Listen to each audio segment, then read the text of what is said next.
옛날 조선 중기 안동의 한적한 마을에 대대로 학자를 배출한 명문 이씨 가문이 살고 있었습니다. 하지만 가세는 기울어 이제는 군데군데 기와가 무너지고 마당에는 잡초만 무성한 폐가가 되어버렸지요.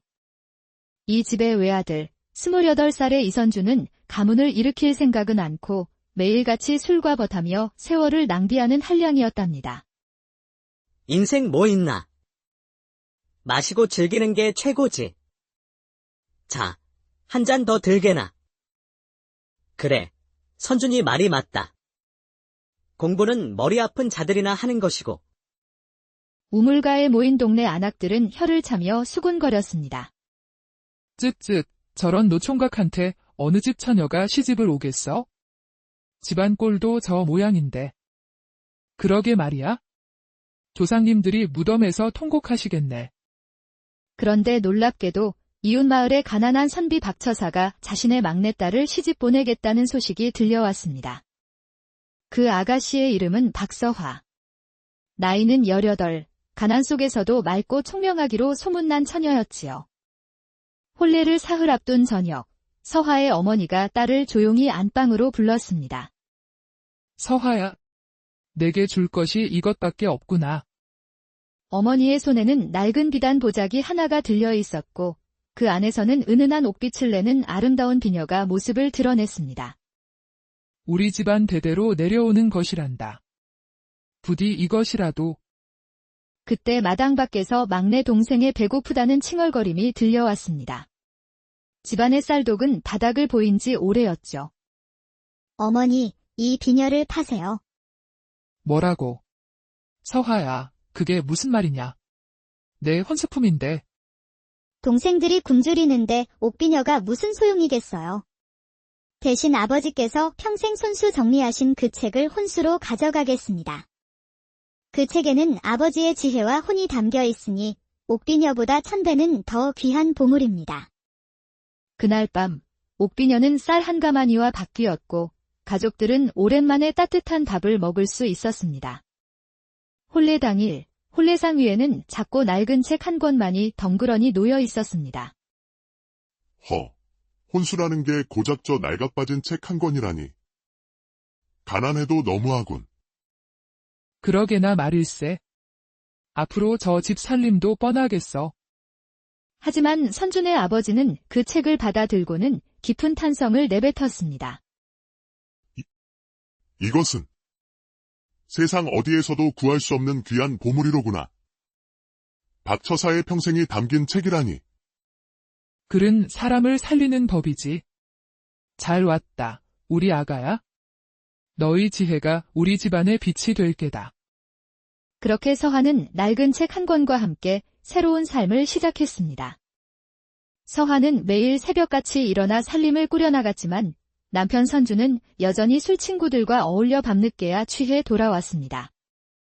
서방님, 아버님께서 글 공부를 다시 시작하길 바라시던데. 이 나이에 무슨 공부람. 이렇게 사는 게 속 편해?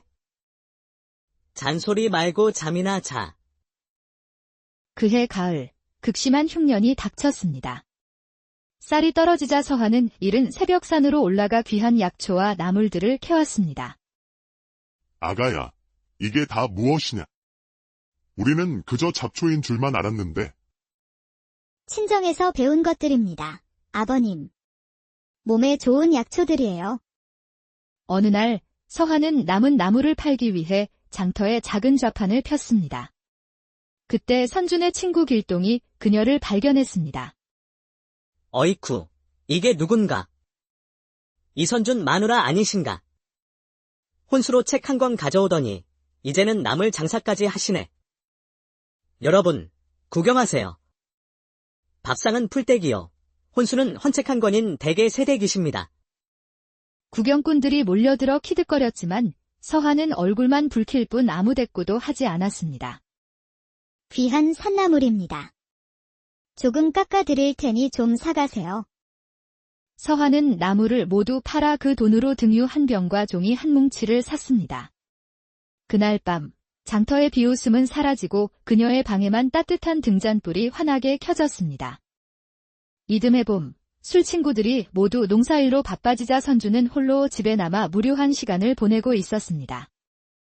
그때 책상 위에 놓인 장인의 낡은 책이 눈에 들어왔습니다. 대체 이 안에 뭐가 있길래 아버님께서 그토록 보물이라 하셨을까?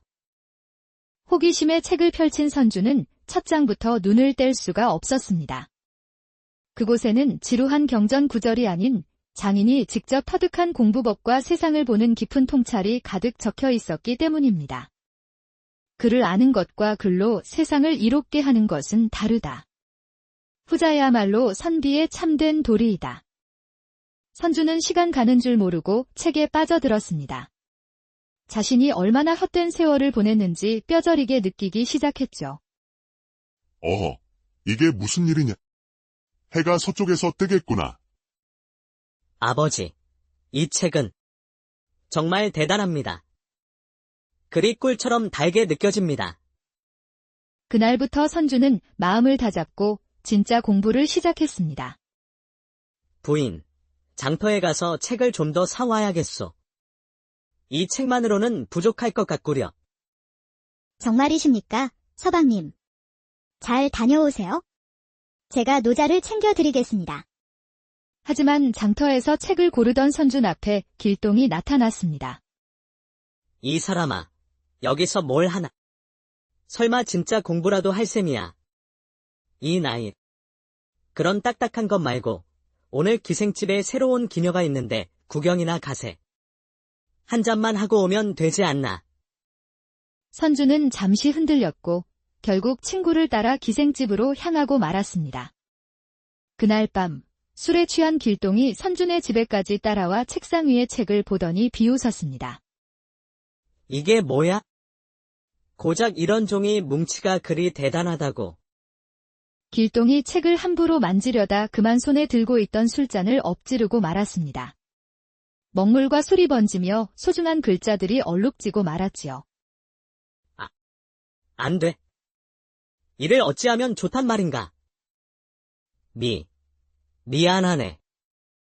내가 실수했어. 다음 날 아침 선주는 망가진 책을 보며 절망에 빠졌습니다. 부인, 이제 모든 게 끝났어. 내가 장인어른의 귀한 책을 망쳐버렸어. 서방님, 아직 늦지 않았습니다. 저희 친정에서 배운 방법이 있어요. 서화는 쌀뜨물을 미지근하게 데워와 깨끗한 천으로 얼룩진 부분을 조심스럽게 닦아냈습니다. 쌀뜨물의 전분기가 종이를 상하게 하지 않고 젖은 부분을 빼낼 수 있답니다. 놀랍게도 번졌던 글자들이 조금씩 선명해지기 시작했습니다. 세상에. 정말 글씨가 살아나는구나.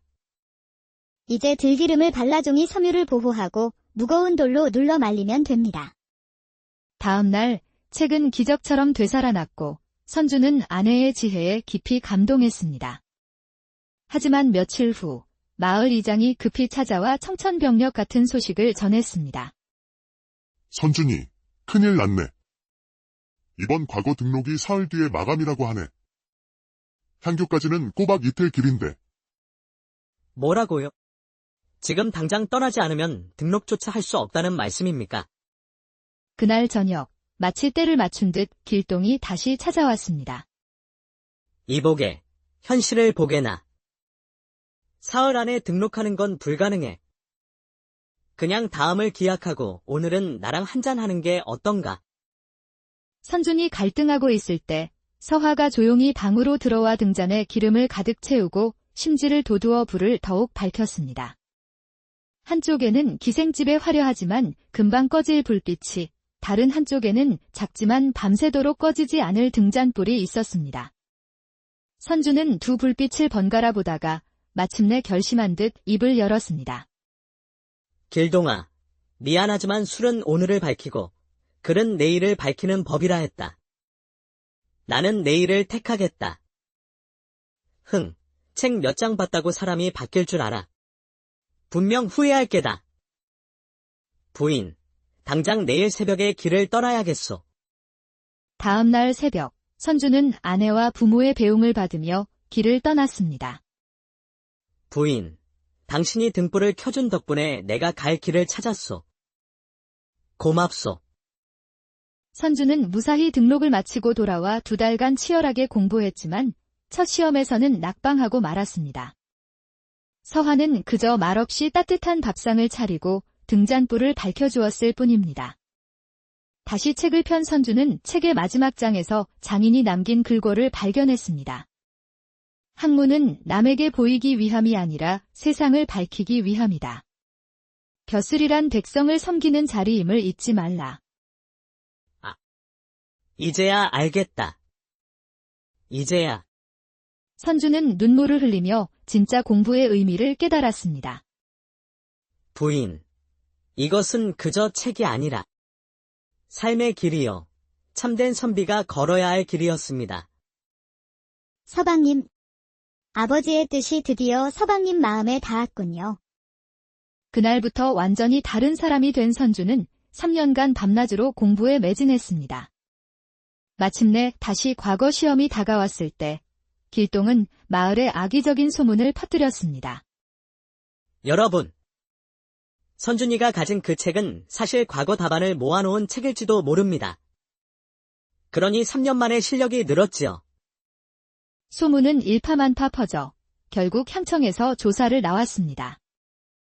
답안 유출 의혹이 제기되어 확인차 왔소. 문제의 책을 보여주시오. 그러나 책을 살펴본 사령은 고개를 끄덕였습니다. 틀린 답에 대한 표시와 수정한 흔적, 공부한 날짜까지. 이것은 답안지가 아니라 오랜 시간 공들인 학습의 기록이로군. 의심은 모두 풀렸소. 드디어 시험 당일, 선주는 당당하게 시험장으로 향했습니다. 며칠 뒤 합격자 명단이 나붙었고 관리의 우렁찬 목소리가 울려 퍼졌습니다. 갑과 제일인, 장원은, 안동의 김만수. 순간 광장은 정적에 휩싸였다가 이내 엄청난 환호성으로 터져 나왔습니다. 세상에, 정말 장원급제야. 3년 만에 장원이라니. 그 책이 진짜 보물이었네. 우리가 사람을 잘못 봤어. 멀리서 지켜보던 서한은 떨리는 손을 마주잡고 조용히 눈물을 흘렸습니다. 그날 밤 마을은 축제 분위기였고 선주는 아내의 손을 꼭 잡았습니다. 당신이 가져온 것은 책이 아니었소. 내 삶의 길이었소. 당신의 지혜와 인내가 나를 사람으로 만들었소. 아니에요, 서방님. 서방님 안에 이미 귀한 씨앗이 있었고 저는 다만 물을 주었을 뿐입니다.